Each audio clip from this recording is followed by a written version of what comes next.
Welcome to Backstage with Becca with special guest Zurin Villanueva.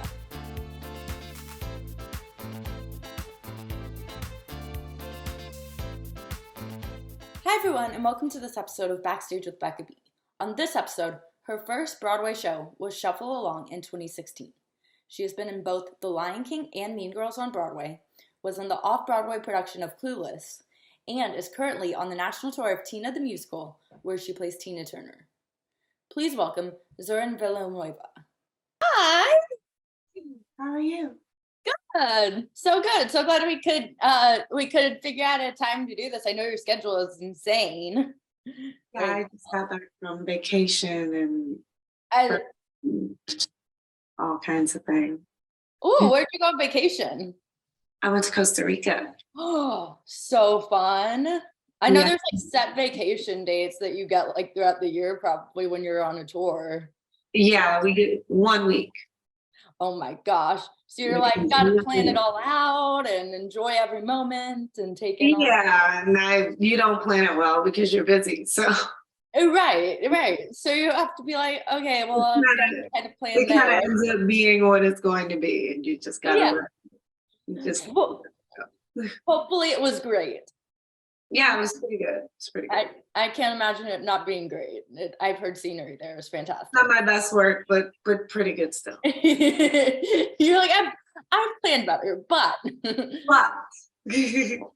So how are you? I'm sure like it's kind of a bummer being back from vacation, but you get to perform on stage and do what you love. Yes. I just did a show, my first show last night, so we're tired. Yes, I can imagine. And I'm gonna get into it later. I don't sound like that. I'm gonna get into it later, but you're in a show, I saw it on Broadway, that has a lot of energy every night. Oh yeah, yeah. I guess the word is energy, but it feels like so much more than just energy. I don't know what else, but it is, coffee IVs and stuff. No. Oh yeah, but I can't drink coffee because I take. Oh my gosh. So I can't drink coffee. So what do? I take vitamin B. Vitamin B is really great. And then what else do I do? Besides sleep. I don't know how you don't drink coffee.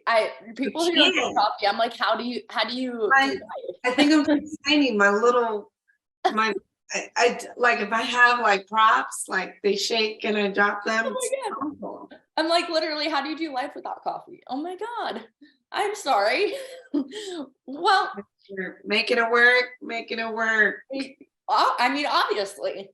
So I want to know, speaking of performing your career, when have you always known that you wanted to be a performer, and when was the moment you realized you wanted to be a performer? Well, I wanted to be an actor. I never saw it as like a performer. I wanted to be an actor when I was like 7th grade. Ooh. Yeah. So like I was kind of like on that. So were you like, how did you go about getting into that? Did you like tell your parents or? Yes, I declared to my mother. And she was like, oh, okay, cute.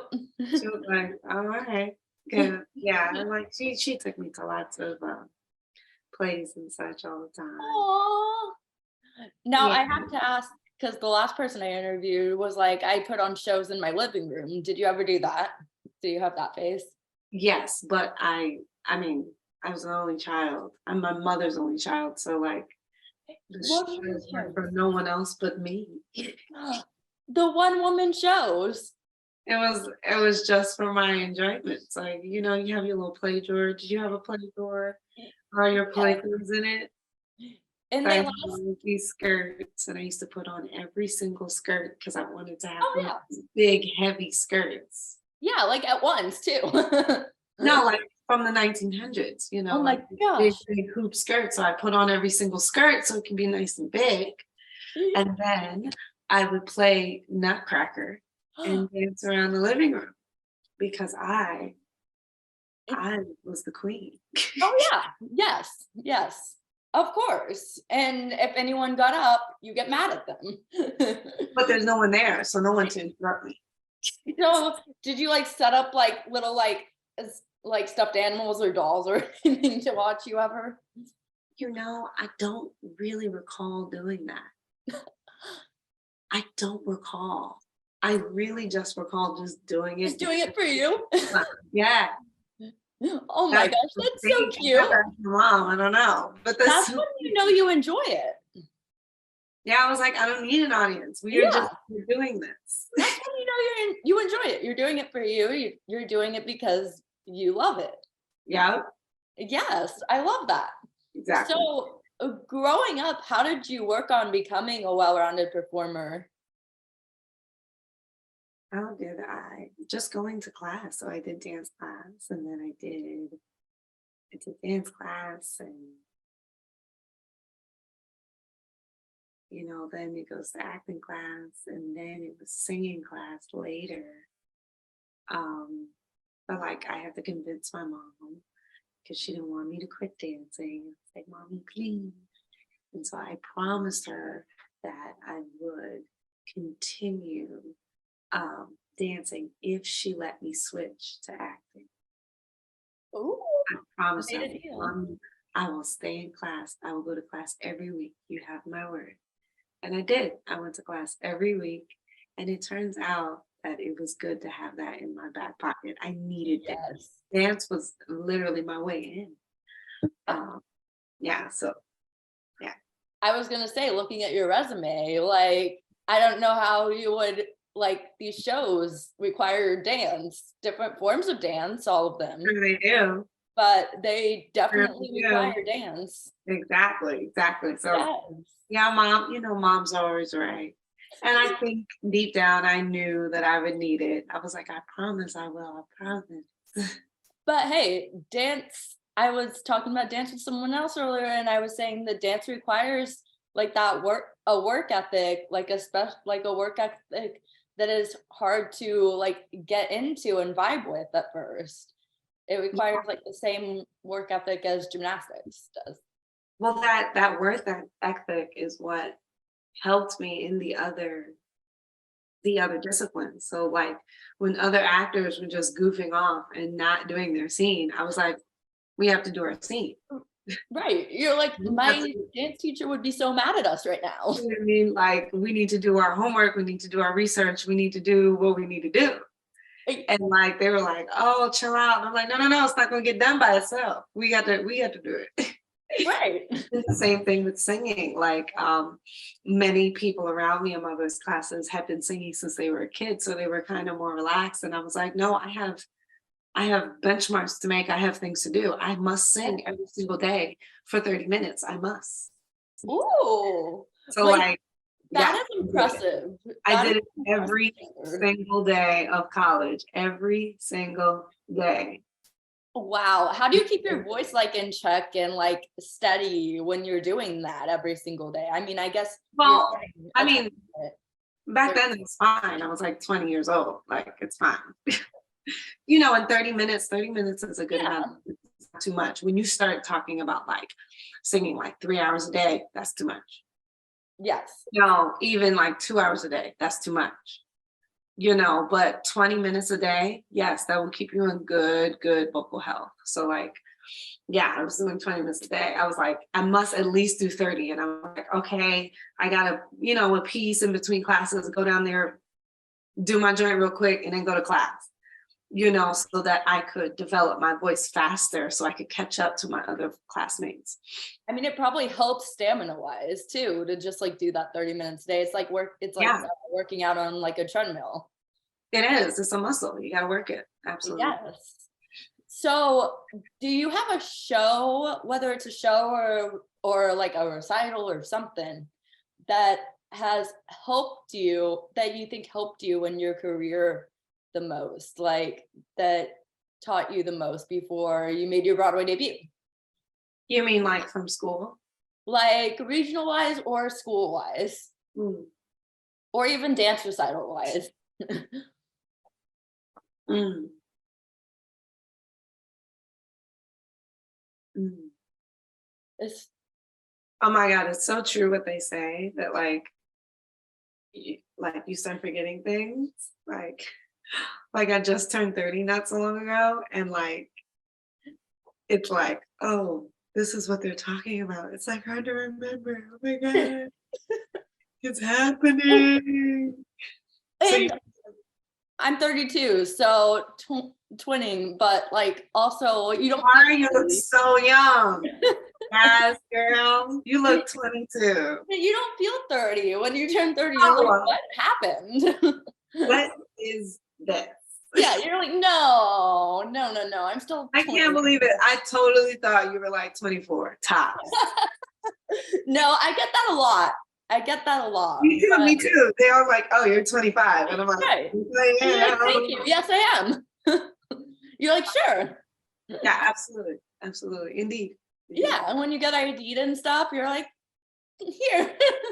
Card me, card me. Yeah, please card me. Please continue. Yes. Yeah. So Yeah. I'm actually technically 32, so that's funny. Ooh. So what happened was, I think, I think my years at Howard University did it, because that was the first time I was really doing musicals. Well, I did musicals in summer camp as well. That was my That's first year building block too. when I was 15. But I knew it would be doing. But I think my dance teachers and I think all my teachers prepared me because they would throw so many obstacles in our way, good obstacles, healthy obstacles, where it's like you have to dress up to go to the theater and you have to come and stretch and do body conditioning and you have to create your own show. We had to do our own cabarets for senior year. Ooh. Like all of these little tiny things that help you think about what exactly it is you want, what exactly it is you see yourself in this business, just by doing it. I had a makeup class where it was one of the most intense classes of my college career. I can imagine. I And hate doing it. the tenacity and persistence and attention to detail that we needed to do in order to get these faces done. Like I feel like that led me to feel a little bit indestructible. Like if, I can't get in to see this audition. I'm like, well, I'll just wait. You're I'll like, try. well, I'm a makeup artist too. So No, I mean, just like one makeup not artist quitting, class. just not quitting, Yeah. That's just the idea of you hear no, and then it's like, or it's not good enough yet. And you're like, all right, I'll fix it. I'll be back. Yeah. And yeah. Okay. I was like, oh, bet I'll be back. Did taking those like makeup classes make you feel like an actual like artist and like drawing painter artist? Oh, absolutely. Absolutely. I can imagine. To understand shade and light, you must. Ooh. Every night. It's all about Like, shade and light. Everything. now I can. Oh my gosh. See, And that's so, why I'm not good at drawing or painting, so that's why I'm not gonna make up. But if you look at it if you look at whatever you want to draw in terms of shade and light, changes it. Oh my gosh. So you mentioned like doing like putting on your own like cabaret in college. And I was gonna get into this later because I saw a bit of info about this, but you also like write and I saw. So you like write stuff? Yeah. So did that get you into writing, or was it before that where you were like, I also want to write and create? No, this is kind of much later. I'm the only person in my family that's a performer. I'm the only person who does it. So and I always felt like, oh, the odd man out. Like, where did I get this from? Like, I'm the only person doing this. Everyone else is in law. Like, what is happening? And what I discovered was that both my parents are writers. I didn't really realize that, but they are, because Yes. writers write. It's like all they do. Literally. It's literally all they do. My dad is a lawyer, so yeah, literally. That too? Oh my God, what kind? I don't even know. I watched one law TV show in my life, so I know nothing about law. So yes, he's a criminal defense lawyer. You write the opening statement, the closing arguments. You write. You write. Yeah. So like I was like, oh my God, he's a writer. But you don't think about that. You think he's a lawyer. And you're like, oh wait. My mother like went back to school for English and she used to write poetry. And I'm like, oh, she writes. I was like, oh, my parents write. That's what they do. And when I was little, I would write poetry when I was little, but I was just playing around. And then I found that when I was a teenager and I was angry, I would write monologues because it would help me just get it out or whatever. Yes. I was always journaling. I was like that journaling kid, but I didn't think of that as writing. I'm writing down what happened to me. You know what I mean? Yeah, you're like all the other kids do this. Not necessarily. Yeah, I know. Yeah, but you think that everyone does it because you see like movies where all these kids have diaries and stuff, and you're like, it's normal. Exactly. And then during the pandemic, I started getting all these ideas for different plays and movies and remakes. And I was like, well, we're not doing anything else. Let me see if I suck. Yes. Oh my gosh. Just started writing more. But I always wrote poetry. Poetry is like the one thing that I always wrote. Like after breakups, I would write poetry and stuff like that. But like, yeah, that's just a poem. It's just for me, whatever. Like, and then behold, I'm like, I've been writing my whole life.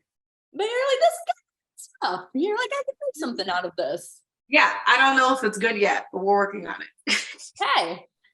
But I also like, I did write my first professional cabaret in right before the pandemic, so 2019.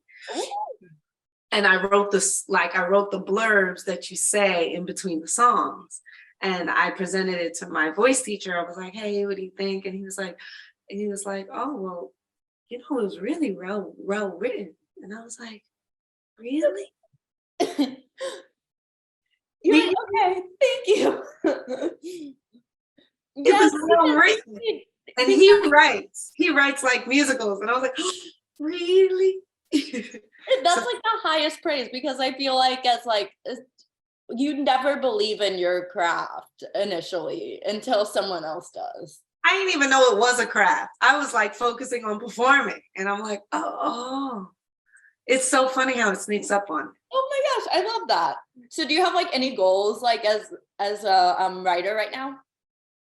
Yes, I need to finish my ebook. I have an editor, and I'm finishing my ebook. It is basically the unspoken rules of Broadway, basically everything outside of performance, business things, tips, all of the stuff that you don't really learn until you're doing it. I noticed that in school, we're not learning too much about the business of it. We're starting to learn more. People are starting to focus on it more, which is great. So, and this is like going to be based on my experience. And so like, I'll have stories in there, like this happened, and then I learned this, and this happened, and then I learned that. And then I stopped doing this. Real life stuff. Yeah. So I was like, let's make it fun, because like I wanted to make it so like even if you're not in the industry, you might still want to read it just because maybe you're a fan of musicals, that kind of stuff. So like, yeah. Wow. So does this have a title yet for people to look out for, or should people just like stay on top of it and look at and be like? Yes, it's coming out this year. Ooh. I'm so close. It's like halfway done. Well, I'm sure it's gonna come of like great use to a lot of people. I hope so. And it's gonna be called Stay Booked. Ooh, okay, love that. Like it's about keeping the job once you have it. Oh, which is a side I'm sure I don't think gets explored a lot. No, it doesn't, because you're like, get the job. And then you're like, okay, good, I have it. Right. What happens once you get this job, though? What happens after the rehearsal? Like, let's plan on good things. Like, where I feel like so often in this business, you plan on not working. And I'm like, what happens if you work all the time? Now what? How do you stay sane? Okay. Right. Oh my gosh. Yes. And it's like you gotta like, I mean, in this world, you gotta work all the time to make that living too. True. Reality of stuff. Yes, So, but it's called Stay Booked, and it's coming out soon in 2020. coming soon.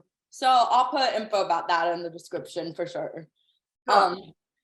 So I want to talk about The Lion King, because what a cool show it was your Broadway debut? No, my Broadway debut was Shuffle Along. Okay, Shuffle Along. Okay. So it's like I wasn't sure because the order was like a little confusing on the IBDB platform, but Oh, you were on IBDB? the IBDB site? IBDB. Yes. The Broadway one. I don't think I can fix that. Can I fix that? I don't know. I know on IMDb they allow you to like edit. Yeah, I can fix it on IMDb, but I don't know if IBDB. I don't know anything about editing for that website. You might be able to like email. I probably do. Okay, so since I just talked about The Lion King, I'm going to talk about The Lion King first, and then I'll get to Shuffle Along because I have questions about both. But so for The Lion King, like what a cool show still. It's a Disney show that or a Disney movie that everyone grows up with as a kid, and that like God knows how many times I watched it and my parents had to watch it with me. But how cool was it to be cast in that, and what was your audition process like? It was very quick. Obviously Lion King is like one of those pillars of Broadway, so you audition for it many times, and then you're like, you don't really think about it about much. It's kind of like what Hamilton is becoming as well. Like you audition for it all the time, and so you're like, hey, yeah, you're gonna get desensitized after a while. So like I wasn't really thinking much of it, and I really wasn't thinking that I would get it for whatever reason, because you audition for it all the time, so you don't really expect to get it.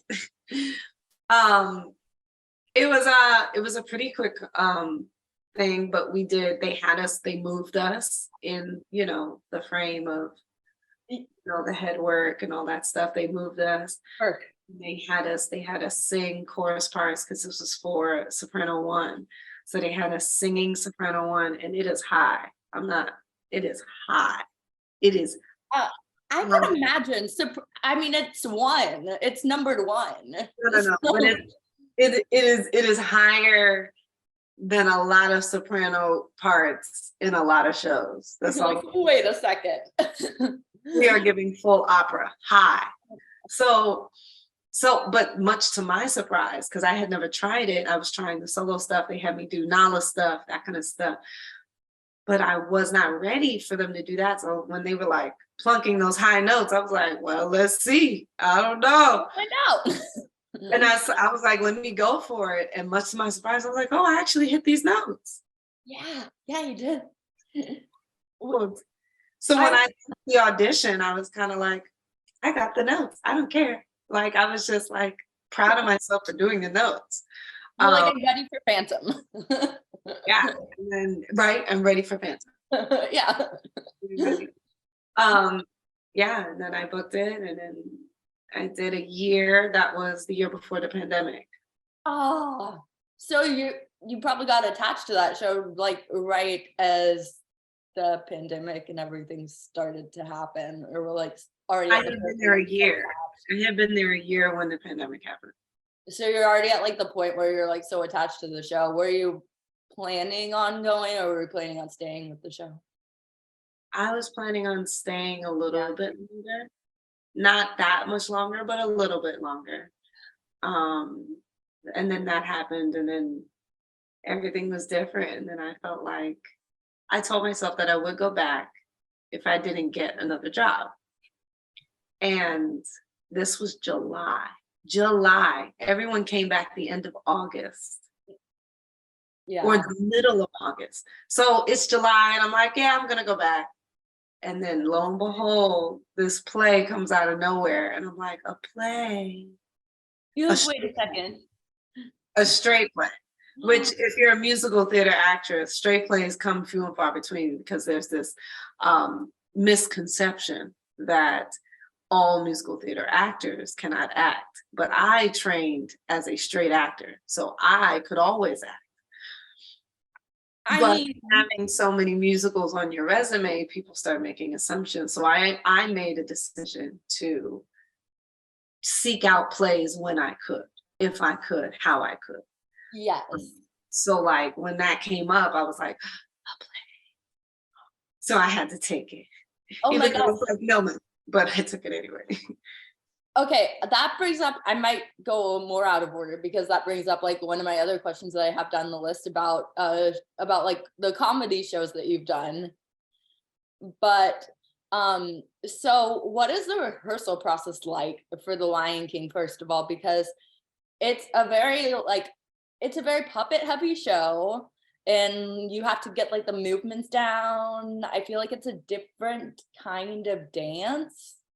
But you're acting through the puppets and through dancing in that show.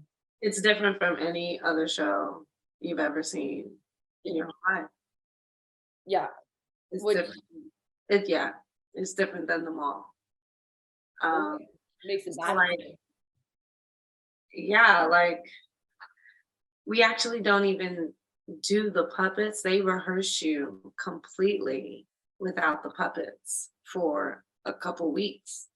Oh my gosh.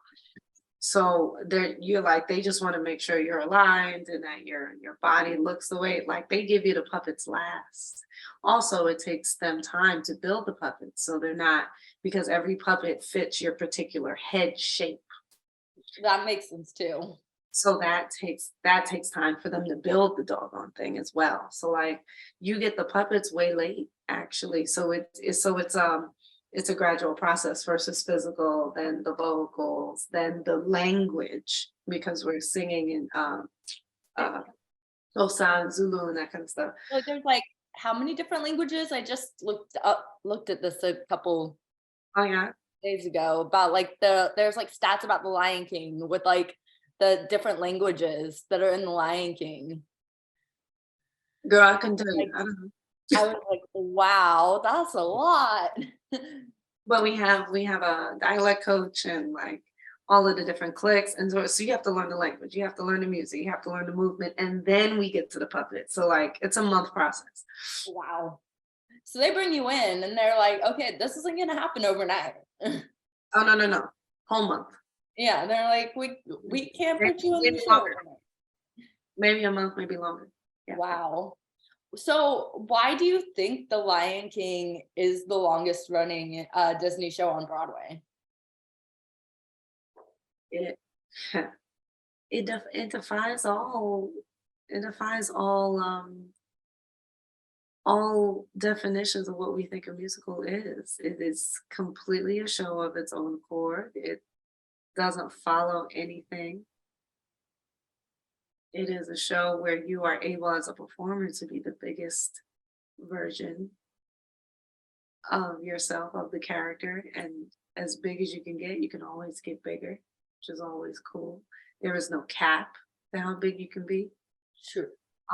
Which doesn't happen with other shows. I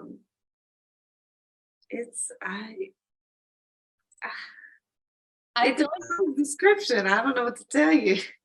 I feel like it's a show where like every day, every show, 8 times a week, you just hear like gasps from the audiences every time like the show starts, because they don't realize like maybe some people like look up the show description and like see that the show is like entirely puppets basically, but I don't think people realize to what extent the puppets make up the show. Yeah, so it's pretty, and like when they go through like the orchestra and stuff, it's just like, wow.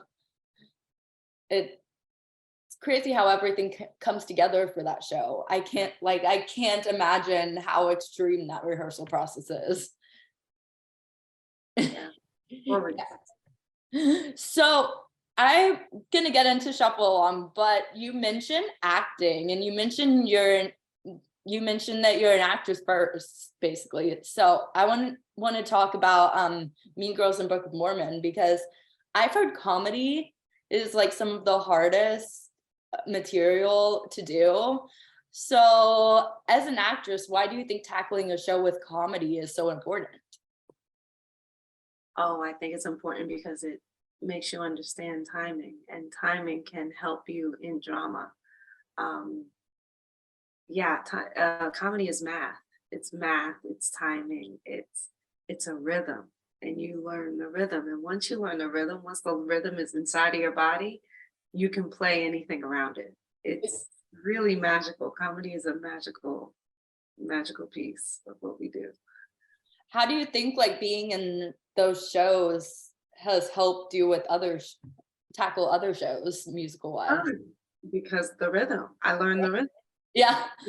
Big up to Casey Nicola. Thank you so much. Oh my gosh, that dancing is insane. Oh yeah. No, he gonna get you. Oh He my gonna God. get you, and he's a lefty, so he's gonna get you to do it on the left side. Ooh, Oh no. yeah, he is. Yeah, he gonna get you. So like, it was really great. I was actually ending up being ambidextrous because now I could do my left kick was as strong as my right kick, and my left turn was as strong as my right turn because he's a lefty. So I had no choice. Oh my gosh. So when you go into audition rooms for like dancing stuff, you're gonna be like, do it on the left side. You're like, let's go. I can do anything. What do you want me to do? Yeah, but he understands the timing, Yeah. He knows that timing, and being in his shows has given me that, and I love it. Yes. And you understudied some roles in Mean Girls too. So you were an understudy for Karen, I saw. Karen and Gretchen. And I mean, both entirely different characters, I feel like. They're both plastic, so they're both in like the same group. But they just like have like entirely different mentalities. How do you go about like in rehearsal process navigating how to play those roles and make those roles your own?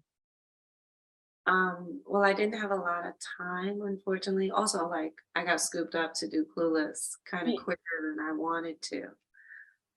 So I didn't get a lot of time with the characters. So it was kind of quick, but you do one character at a time.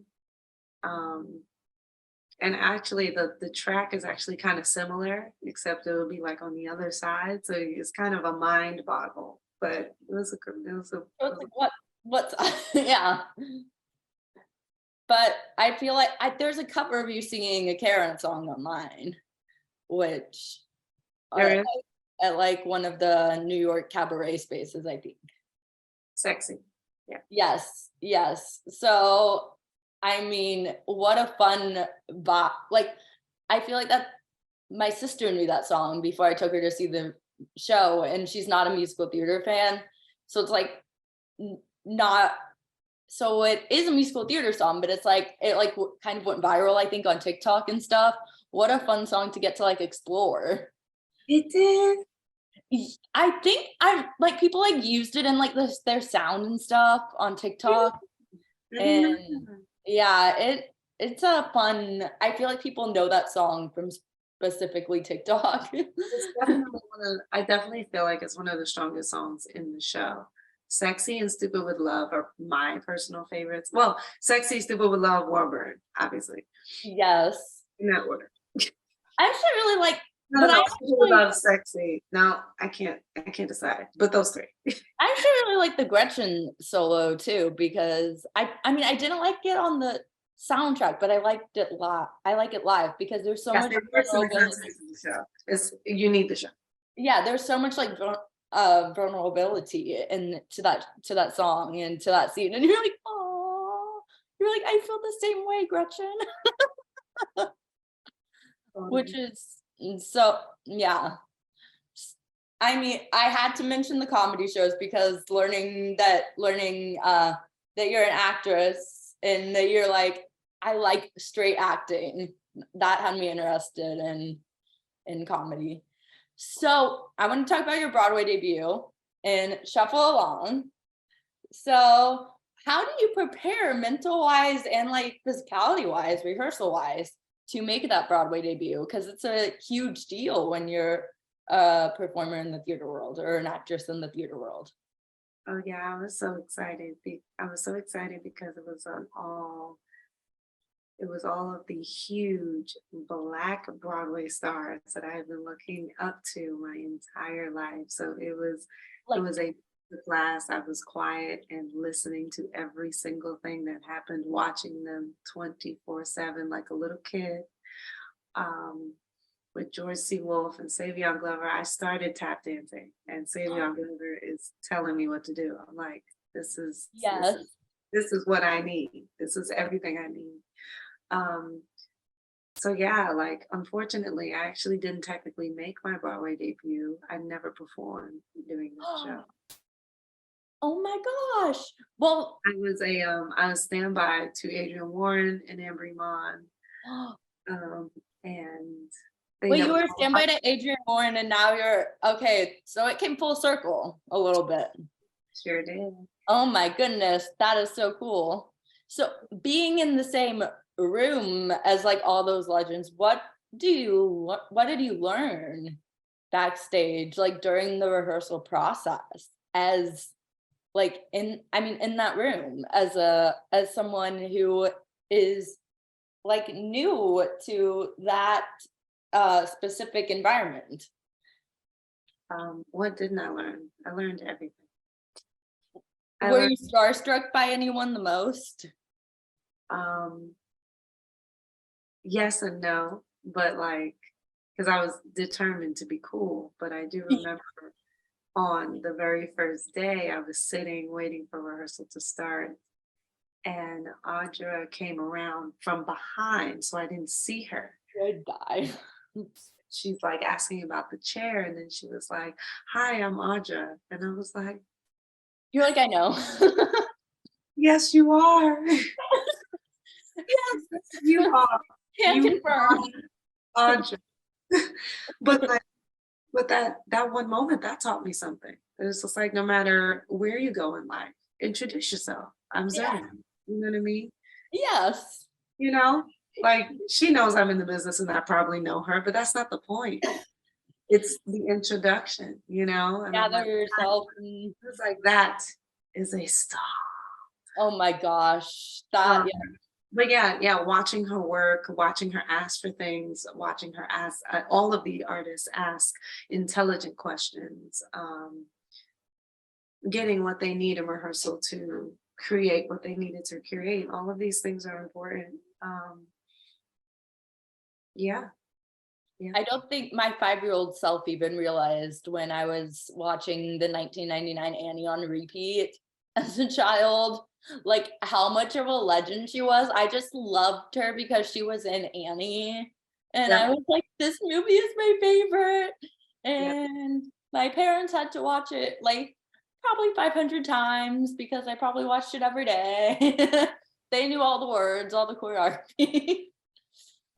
Yeah, we all did. Annie was Yeah. huge. Annie was righteous. Oh my God. I always have to argue about like which Annie is the best. And I can never decide between the 1982 and 1999. 1999 though. The Disney, yeah. 1999 slapped. But then you have like the dancing and like the tumbling in the 1980, and you're like, oh. It's Yeah, such 99 was for the character moments. 99 yeah. was because of the characters. It was the character, like they got the best cast and they were acting their behinds off. Yes. Oh my God, it's such a hard decision. I still like which one am I gonna watch tonight? In my mind, always. Double feature. Yeah. Yes. So I on IBDB it said that you were understudying eight characters or something in that show or close to that and Shuffle Along. That's not true. How many was it? It also says I'm a swing, and that's also not true. I was a standby because I only understudied principals. If we had gone longer, I do believe, or it was my goal to learn the ensemble tracks as well, Yeah. and go on for the ensemble tracks as well, so I could do the tapping. But I was actually like, I needed to do more training with my tap in order to get there. So I needed more time because I was hired to act. I was hired to do the acting and singing. Um, and then I can tap and I can tap well, but I wasn't like a hoofer like the other ensemble. So like that needed more time. So had we stayed open, I would have finished learning all of that. So I actually never covered the ensemble people. I only covered the principals. Ooh, wait, wow, that is. And how do you go about, like, same question applies that I have. How do you go about when you're covering like multiple principals? How do you go about learning multiple roles, like the lines for multiple roles? You do one at a time, you keep them separate and you plan out each track separately and then you review each track separately. And if you review once a week, you'll be fine. Yeah. And a lot of highlighting, I imagine. Yes, color coding. Yes. Yeah. I would I would stress myself completely out. So props to standbys, understudies, swings, everything. It's extremely stressful, I'm not gonna lie to you, but you can do it. Indeed. So before I get into Tina, which iconic, what do you think made it was 2016 the right time for Shuffle Along to come back to the Broadway stage? It wasn't because that's why we were shut down earlier. Unfortunately, like I feel like it was supposed to be a revival. George C. Wolfe saw that the real story was in the making of, which made it an original, which made it so we had to compete with Hamilton, and no one was No one competed with Hamilton at that time. competing. So in terms of winning Tonys, we weren't going to. Howsoever, we were selling outrageously well because we had an amazing cast and it was an amazing show. So I do believe that if we were in a different season, different decisions would have been made. We would have ran longer. Yeah. I feel like even this year it would definitely run longer. But there's so much, but still I feel like there's so much appreciation for like revivals this year, and which is making me extremely happy because I'm like, all these iconic shows that I was too young to see, I can see now. Which is so fun. So you are currently on the national tour of Tina, which I saw on Broadway. And and you share the role. So so does it work like you like split up the role 4 times a week or okay. So and as I said, what a demanding role that is, because on Broadway I was just like, how does she not run out of breath? I have asthma and I would be dying. I'd be face down on the stage just dead. So what was your audition process like for Tina? And what was it like getting to go in and like read the lines of Tina Turner, iconic legend?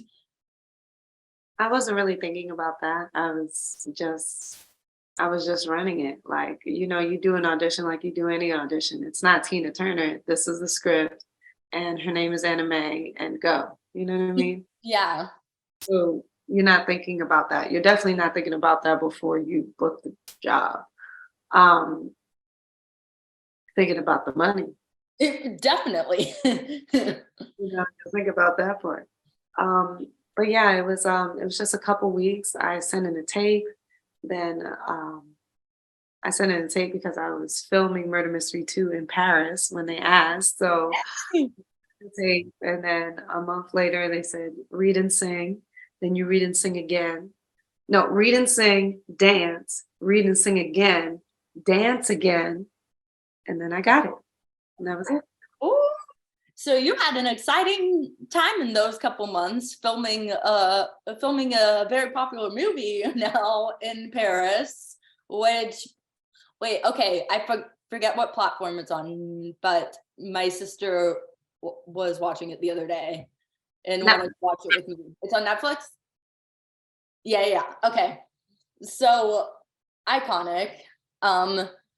And huge movie. I mean, it got a second movie, so obviously.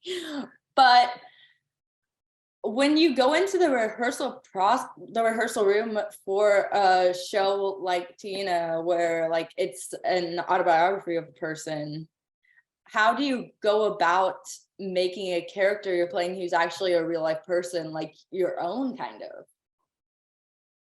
Well, you got to take them off the pedestal and you make them a real person and you find the parts of them that resonate with you, that you have in common with them. I do everything physical first. So I look at YouTube videos and I see how she moves and how she places her mouth when she speaks and sings. And I go in that way. And it's just, like you have reverence for them, obviously, as Tina Turner, but you have to make them a human because that's what they are. The extensive research still matters when you're, or especially matters when you're playing a human, like a real life person. So when you were doing research during that rehearsal process, what in her life that you didn't know already did you find most fascinating to learn? I didn't know that all of the American record labels were not messing with her. I didn't know that. Like after they wouldn't deal with her. Ike had actually tried to intimidate them not to deal with her, So I didn't know that that is how she ended up recording with European writers and such because they did mess with her. I didn't know that. Because they were smart. I didn't know that she was in charge of choreography and styling of her and the icon. I didn't know that. So many things. Those are two things. She she did everything involving the concerts. She was like the main performer, the let me style all the clothes. Yeah, sure. Everything, all the work, and the dancing. Wow. I did all the music. The dancing is just like insanity. When you were watching like the like her choreography and like YouTube clips that she did, where you're just like, because it's fast. The pace is fast. I was happy. I was like, yeah, that's cool. She was doing Like, yeah, footwork and she was really at some point it looked like tapping. I was like, it yeah, does. I was like, I see. You're like, oh, okay. A woman after my own heart, Yes. So during the rehearsal process, or like, I mean, during any part of the tour, have you gotten to meet Tina herself yet? No, she's retired. She's grandma. Leave her alone. She is in Zurich, Switzerland, and she is sitting there, and that's where she belongs, and that's where she deserves to rest. So yes. But you're like hopefully paying tribute to her every night in the best way possible. And I know she probably keeps up with what's happening on with the show and stuff. And it's like, oh, these people are like telling the story of my life. That's so cool. Yeah, maybe she does, maybe she doesn't. I don't know. Yeah, so cool. So does your portrayal of Tina differ depending on who's playing these roles of people in Tina's life opposite you?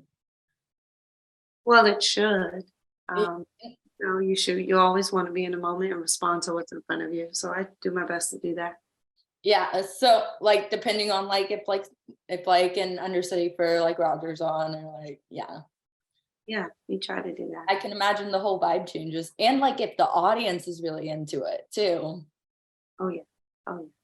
Does the dancing just go like to like 150% when the audience is like up in the mezzanine dancing along? It definitely helps. Because that happened when I went to see the show. There were people who like got up in the aisle and they couldn't help themselves. They were dancing, they were apologizing to me, and I was like, no, have fun. Apologize for the dancing. Here We like the dancing. I Now, like I so have to fun. say, I do have to go soon. So do you have one last question? Oh, yeah, yeah, yeah. So, um, my last question would be is how would you convince people to come see Tina on tour? Well, you have to come see Tina on tour because it is an epic musical. It's the kind of thing where you get your girls or get your guys and you all get drinks and you cry and you feel and you cheer and you scream and you're doing all of the emotions tonight. And I True. need you to let it all out. And then I need you to get up and leave and feel invigorated to tackle whatever it is in your life that you have yet to tackle. Yes. Yes, yes. Great answer. And also real quick, where can people follow you on social media to keep up with you? Oh, please follow me at Zurinspired, ZURINSPIRED, and zurinspired.com, and hit Murder Mystery 2 on Netflix, and TinaOnBroadway.com for dates. Come on. Yes. And I'll put everything in the description. Thanks for watching this episode of Backstage with Becca B. You can follow me on Twitter and Instagram at Becca B Talks TV. Or for more exclusive content from this interview and more, you can follow me on Instagram and Facebook at Backstage with Becca B. Make sure to subscribe to my channel and like this video. Or if you're listening on Apple Podcasts, go ahead and give me a 5-star rating. Thanks for tuning in, and I'll see you guys next time.